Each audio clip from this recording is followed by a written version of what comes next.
So we're here at the CCA workbench, and as you Yes, can sir. see, Dave and I have a guest, and you know, Dave. And there he is. This is That's right, Mike here I am. Avanon, and he's really our golf expert. I've done some Sportsman's Adventure episodes with him, and you know, Mike, the one thing that I've grown to appreciate is the way you like to anchor, and the different types of anchors that you use, obviously. But the key is that one time we were filming a Sportsman's Adventure episode, and we were 50 feet off. You made a little That's right. move. Who would have thought? Yeah. And then next thing I know, triple up.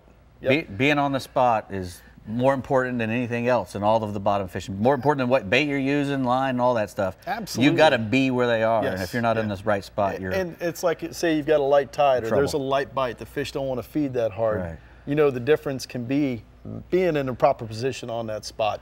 And it's not just anchoring up on a wreck or a reef or groupers and snappers, you know, as everything. well as I do. Yeah. It's everything. Yeah. Yeah. So Dave has created some illustrations, or had some illustrations created for Yep. us. So why don't we take a look at the first one? Dave, why don't we tell everybody what's going on? Well, this is, you know, the dark area is your bottom, your good hard bottom, or your wreck or reef, and then you have your boat obviously anchored up, and you have the wind and the tide direction. And this is one of the hardest ones, where you have the tide and the wind are across each other. Correct.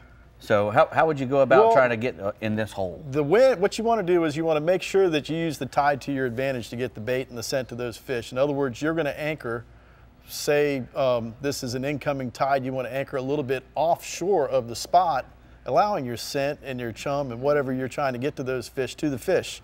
That way they don't have to go looking for what you're offering. They find it right there underneath the boat. So the second illustration, let's take a look at the difference. It's wind against tide. Exactly. One of the hardest things, Right, too. yeah, but this can actually, you can resolve this pretty simple when you're offshore.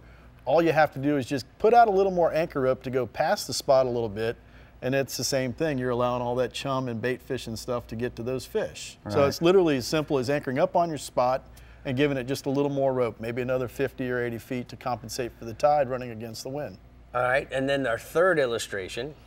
Now, The easiest one, this hopefully. is, yeah, well, you hope. And for beginners, a little bit of advice would be, say normally you pull up to your spot, you go 200 feet past your spot like I do, and then put your anchor out to anchor on it. Now what you want to do is you want to go maybe 300 feet, and you can drop back a little extra rope if you need to get closer to your spot. Because the wind and the tide are working together, correct. and blowing Yes. you past your spot if you're not careful. Absolutely, that's correct. It's a lot easier to let out a little scope than it is to Pick the whole thing wanna go- up. Exactly. So Mike, what's a good rule of thumb? If you're fishing in 100 feet of water, how much anchor rope, or how far should you try to set the anchor from it? Two things. Anchor rope, as far as the amount of anchor rope, it's usually 3 times the depth. So if you're fishing in 100 feet of water, it would be 300 feet of anchor rope. And I use the same formula when I'm trying to anchor on a spot. Usually when I put that anchor over, I like to be at least 2 times the depth of the water, but if you're a little unsure, like I said, you can always go 3, and that gives you a little leeway getting closer to that spot. The key, remember, is get as close as you can. If it's 45, 50 feet, that's about perfect. All right, so let's talk about the anchors, the different type of anchors. This is the particular anchor that you use, the plow. Right, the plow. And I love this anchor. This will stick every single time as long as you have the proper amount of chain. You know, a lot of times when you buy those little 6-foot pieces of chain at the store, Right. it's not enough. Right. I put 20 feet of chain on my anchor, and it basically what it does is, is when you have that little 6-foot piece of chain, this thing will actually, the boat will pull on this shaft right here, and it'll lift the anchor up off the bottom. Right. When you have the 20 feet of chain, it actually pushes down on this, and it lets that dig into the sand or the rock or whatever you're trying to get into. Right. One thing to remember when you rig this anchor up is not to put the chain here on the front of the anchor.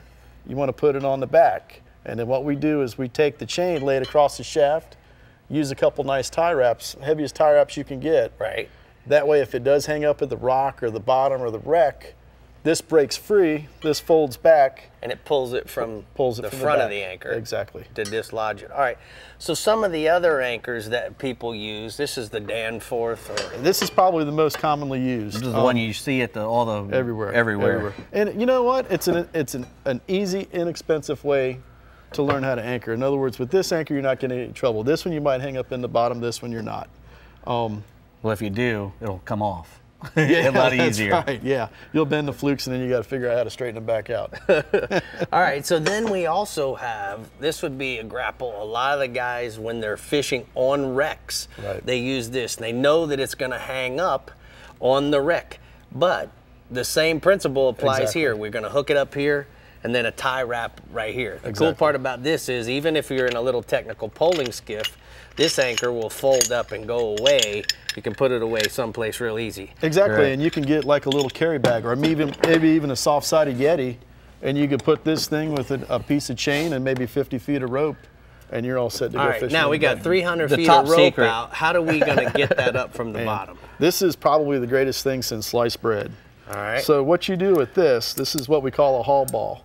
Say you don't have a windlass on your boat, you want to pull this 22-pound anchor up off the bottom with 20 feet of chain. Right. It's a lot of work. Right. So you take this, basically you open this ring up, you put it over the top of your rope like that. It slides right in through here. We'll just kind of do it like that just to show you. Right. Just like that, okay? Throw the ball over. Throw the ball over after you snap it in, like so, Right. just like that.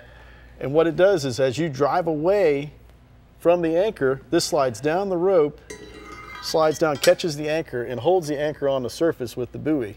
It'll So lift it Then up. you just We'll lift turn it up. around and pull Take- in your Take up- rope. Take Pull up it the straight slack. in. Man, there's no slack going on over No, here. man, you got this. That's good stuff. I'm so glad you suggested Yeah. that we bring Mike in, Dave. Pretty work. All right, speaking of pretty work. Oh, thanks, Come Rick. on, That what was do a you lot say, of Pathfinder? good advice over there.